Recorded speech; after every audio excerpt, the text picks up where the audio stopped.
warahmatullahi wabarakatuh. Waalaikumsalam warahmatullahi wabarakatuh. Selamat pagi. Pagi. Oke. Bagaimana kabarnya hari ini? Baik. Alhamdulillah, baik-baik ya. Sebelum kita belajar, apa dulu? Ya, kita berdoa terlebih dahulu. Silahkan ketua kelasnya memimpin doa terlebih dahulu. Ya. Sebelum kita belajar, marilah kita berdoa dimulai. Amin. Salam. Assalamualaikum warahmatullahi wabarakatuh. Waalaikumsalam warahmatullahi wabarakatuh. Siapa yang tidak masuk hari ini? Siapa? Firdaus. Kemana Firdaus? Oke, kita doakan semoga Firdaus lekas sembuh. Dan kalian jaga kesehatan ya, karena sekarang lagi musim penyakit.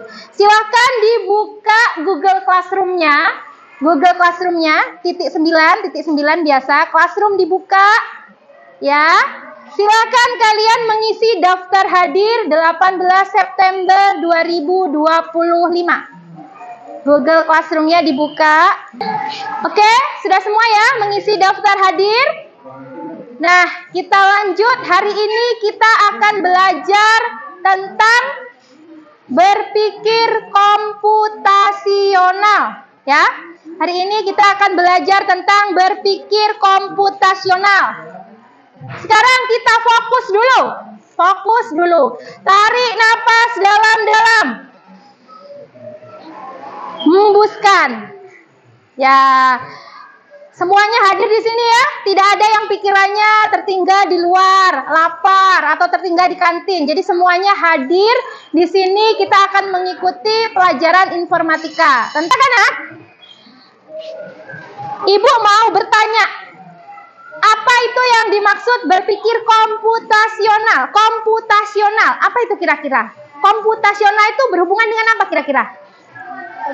Komputer. Jadi kalau berpikir komputasional itu berpikirnya seperti apa? Seperti komputer. Nah, sekarang Ibu akan mengajukan pertanyaan kepada kalian.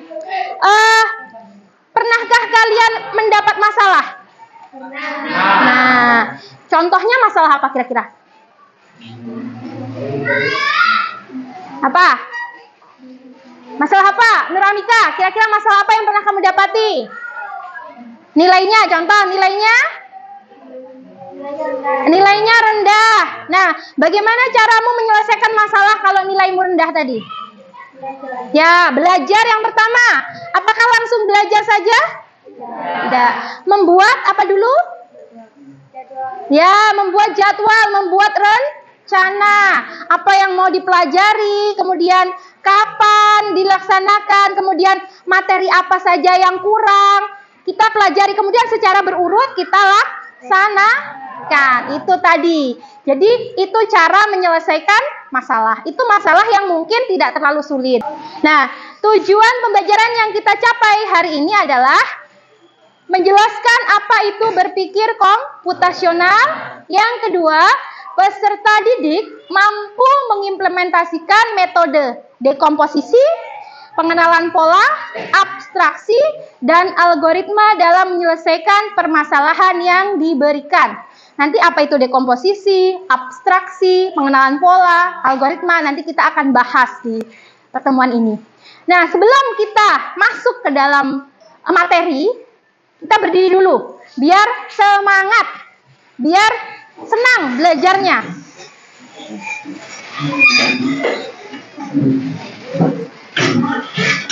Kalau ibu sebut botak, kalian pegang kepala. Kalau ibu sebut batuk, kalian pegang mulut. Kalau ibu sebut batik, kalian pegang baju. Jangan sampai tertukar. Kalau tertukar artinya kalian belum fokus. Oke? Siap? Siap. Oke. Siapa yang tidak fokus? Nanti suruh maju ke depan ya. Oke. Botak. Harus cepat. Batok. Batik. Batik. Botak. Nah. Oke, beri tepuk tangan. Ternyata semuanya sudah fokus. Belum kita berpikir melangkah ke dalam apa itu berpikir komputasional, bagaimana cara menyelesaikannya pada permasalahan-permasalahan, kita lihat dulu video pembelajaran, kalian amati. Nanti di situ akan ada yang namanya dekomposisi, abstraksi, pengenalan pola, algoritma. Apa itu yang dimaksud dengan algoritma? Silakan dibuka masing-masing Google Classroom-nya, ada di menu materi. Cuma kita lihatnya bersama-sama di depan saja ya. Oke. Ya, itu yang di situ nanti aja ya, yang di situ dimatikan aja. Kesini langsung. Pengenalan computational thinking. Hai teman kece, coba tebak apa artinya computational thinking atau berpikir komputasional? Adakah yang bermata jeli dan melihat kata komputasional di sini? Jadi mungkin ada hubungannya dengan komputer ya? Iya, betul sekali. Jempol buat kamu yang sudah menebak dengan benar. Berpikir komputasional adalah proses berpikir untuk menyelesaikan masalah dengan efektif dan efisien. Baiklah, kalian sudah menonton video tentang berpikir komputasional. Mudah tidak kita menyelesaikan masalah kalau kita berpikir komputasional? Mudah. Nah, sekarang berpikir komputasional itu sebagai dasar coding, pemrograman. Kalian tahu permainan apa, game-game yang kalian mainkan contohnya? ML, apalagi FF, Roblox. Nah, itu semua dasarnya adalah pemrograman. Dan dasar pemrograman itu adalah berpikir komputasional. Nah, berpikir komputasional itu bisa kita laksanakan dengan menggunakan komputer. Itu namanya apa kemarin? Plug. Bisa tidak menggunakan komputer atau manual. Namanya apa? Unplug. Nah, jadi apa yang dimaksud dengan berpikir komputasional? Menyelesaikan persoalan secara sistematis dan efisien yang dapat dibantu atau diimplementasikan oleh komputer. Ya, jadi berpikir untuk menyelesaikan persoalan secara sistematis dan efisien yang dapat dibantu atau diimplementasikan oleh komputer. Ada berapa prinsip berpikir komputasional? 4. Sebutkan, Zahratul. Ya. Abstraksi, algoritma. Ya, bagaimana jawabannya? Ya, betul. Beri tepuk tangan untuk Zahratul. Jadi, berpikir komputasional itu ada 4 prinsipnya.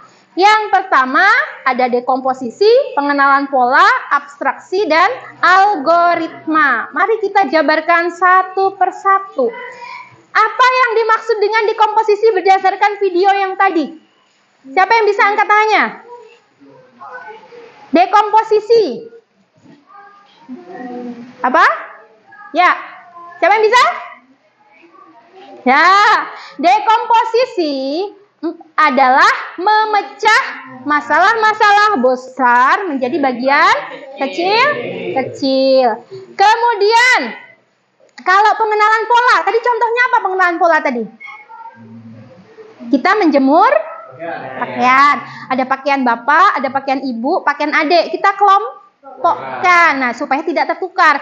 Itu namanya adalah pengenalan pola, mencari kesamaan pola. Kemudian adalah yang berikutnya, yang ketiga adalah abstraksi. Apa abstraksi? Fokus pada hal penting. Contohnya tadi apa? Cerita. Kamu pergi liburan. Apakah semua harus kamu ceritakan? Tidak. Fokus pada yang penting-penting saja. Dan yang terakhir adalah algoritma. Apa algoritma? Menyusun langkah secara terurut dan untuk mencari solusi. Kayak tadi, bagaimana 1, 2, 3 itu harus berurut, tidak boleh dilompat-lompat. Itu namanya algoritma. Kalian pernah membuat kue? Pernah. Nah, dekomposisi itu artinya permasalahannya adalah membuat kue. Dekomposisi tadi apa? Memecah masalah menjadi bagian-bagian kecil. Nah, jadi untuk menyelesaikan masalah atau cara membuat kue tadi, kita pecah menjadi bagian-bagian kecil. Yang pertama, bagian pertama adalah siapkan bahan. Bahannya disiapkan. Kemudian, bagian yang kedua, bagian kecil yang kedua adalah campur bahan.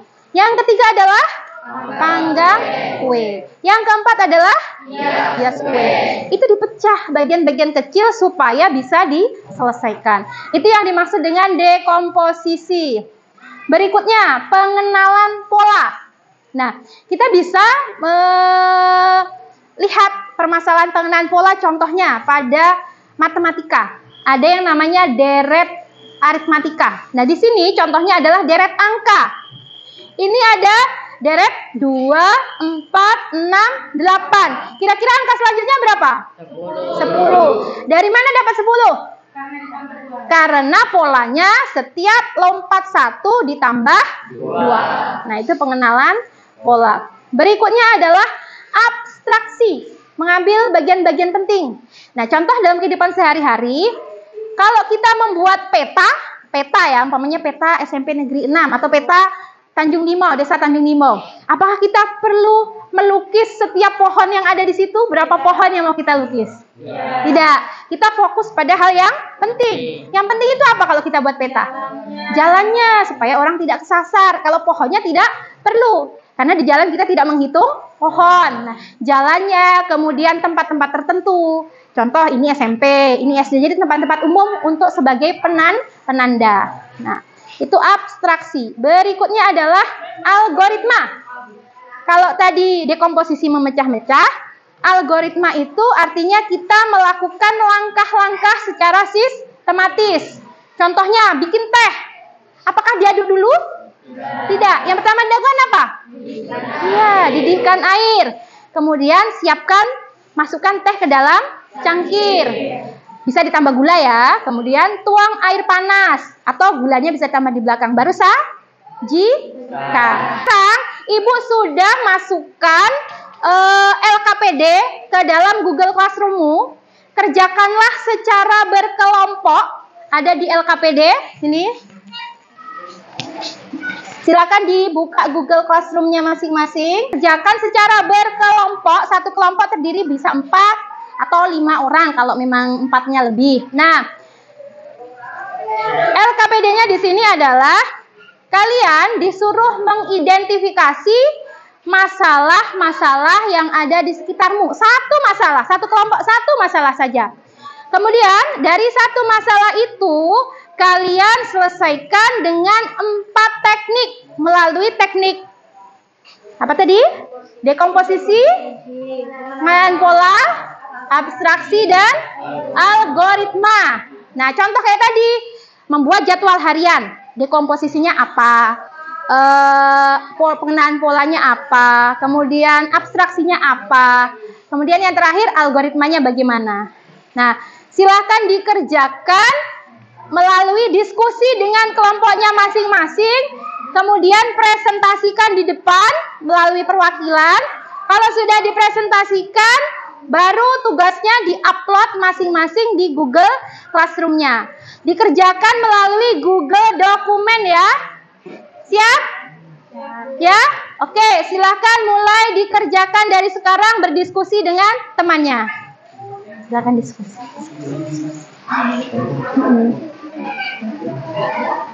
Ya. Berdiskusi ya sama temannya ya. Nah tadi.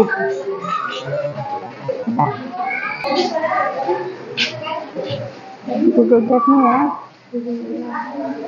Wah, ini ya benar itu ya. Salah lagi. Google Drive-nya, Drive ya. Ya. Ini Antaita.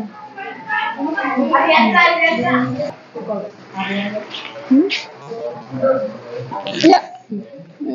Ini hasilnya jawabannya. Nanti diserahkan.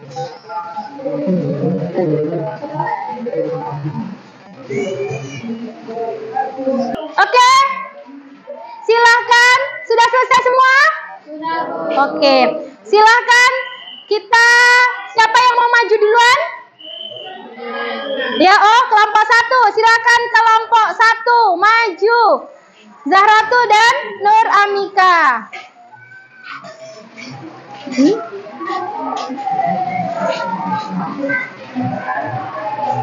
Ya. Assalamualaikum warahmatullahi wabarakatuh. Waalaikumsalam warahmatullahi wabarakatuh. Perkenalkan kami dari mengenai masalah tentang memasak nasi.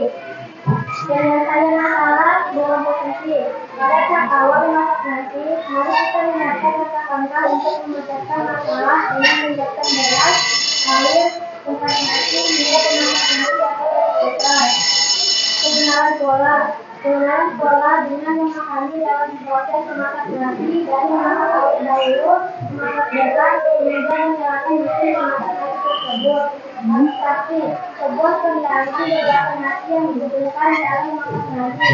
Masukkan beras ke dalam kuker serta airnya dan nyalakan.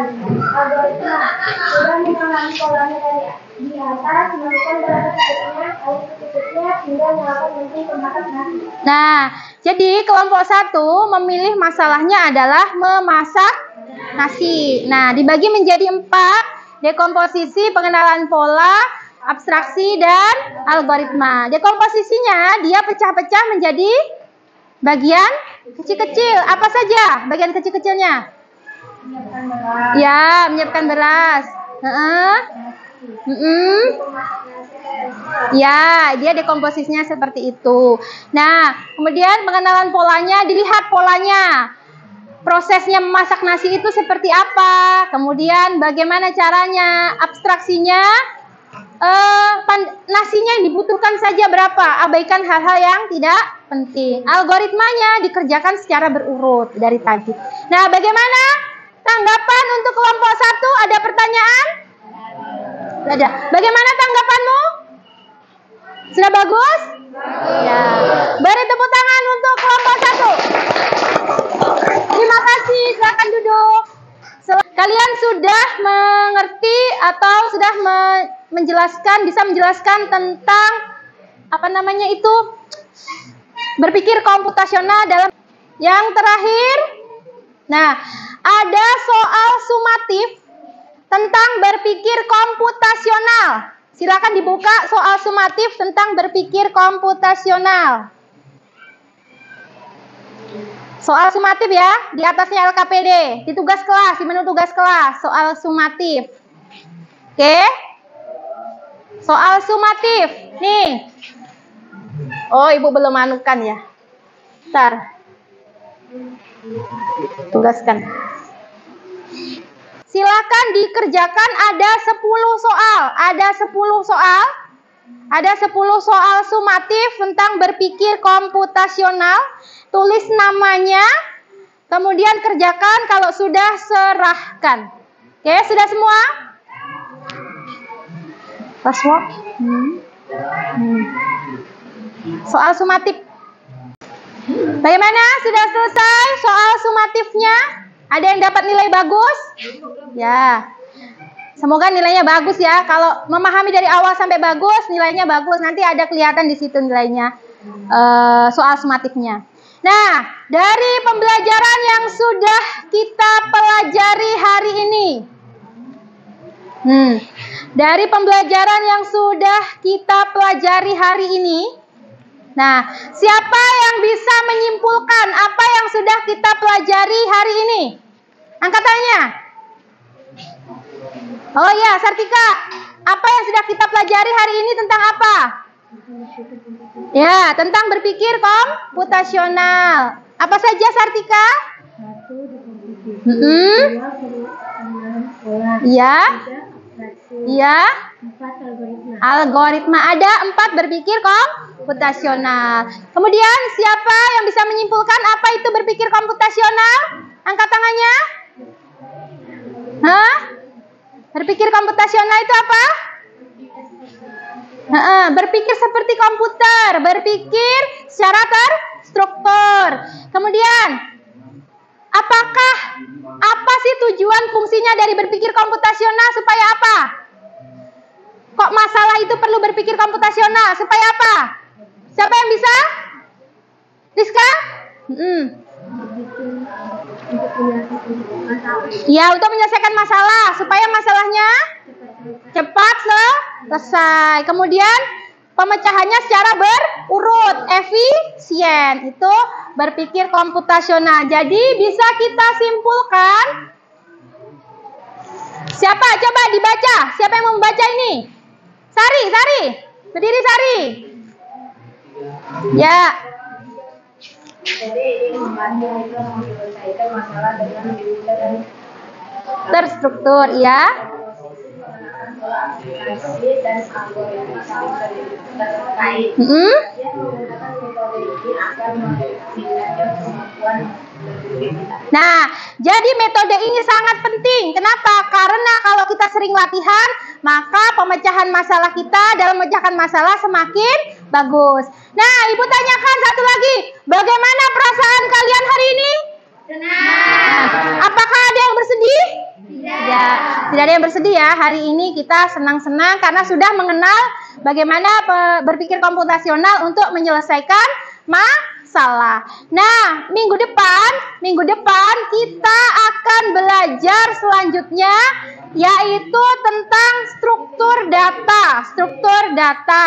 Silakan nanti dipelajari, Ibu akan kasih materinya, pretestnya di Google Classroom-nya masing-masing ya, nanti Ibu kirimkan.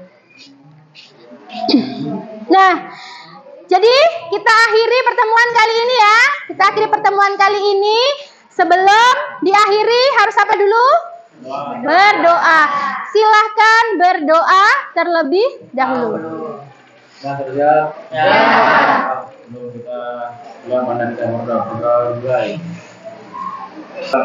Assalamualaikum warahmatullahi wabarakatuh. Waalaikumsalam warahmatullahi wabarakatuh. Silakan kalau sudah ditutup Chromebook-nya baru kita kumpulkan.